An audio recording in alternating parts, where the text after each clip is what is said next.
এগিয়ে যাও।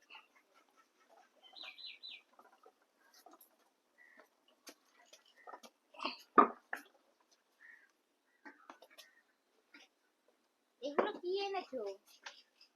কি করবে এগুলো? হ্যাঁ, একটু করো, আমি বলছি। কি করবে?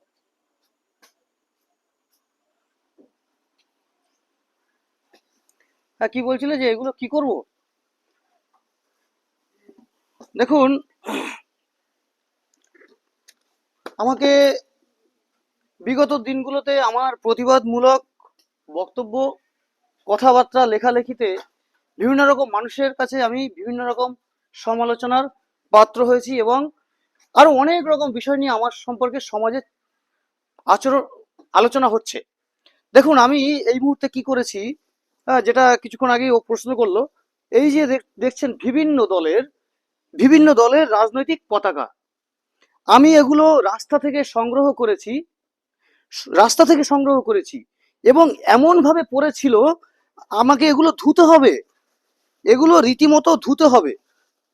দেখুন, কাদা মাটি পড়ে আছে এবং এমন এমন জায়গায় পড়েছিল, সেগুলো কল্পনা করতে পারবেন না।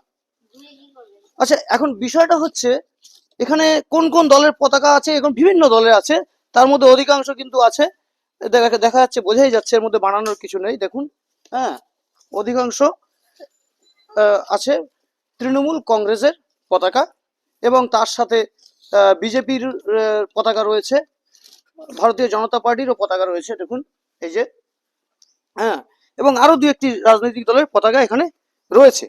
এখন বিষয়গুলো হচ্ছে, আমাকে দেখো, বিষয়গুলো হচ্ছে, আমি এগুলো কেন বিভিন্ন জায়গা থেকে সংগ্রহ করছি। আমার মনে হয়েছে যে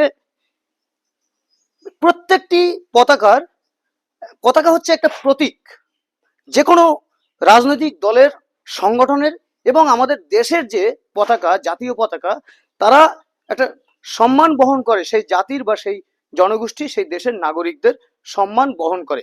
সেই সম্মান বহনকারী প্রতীক চিহ্ন যদি সেই সম্মান বহনকারী প্রতীক চিহ্ন যদি রাস্তাঘাটে, কাদা মাটিতে, ড্রেনে, আবর্জনায় পড়ে থাকে, অবহেলিত হয়, লুণ্ঠিত হয়, তখন সেই সংগঠন, সেই দল বা সেই দল বা যদি সেটা জাতীয় পতাকা হয়ে থাকে, তবে সেই জাতির মন মানসিকতা সম্পর্কে সমাজে কি বার্তা যায়।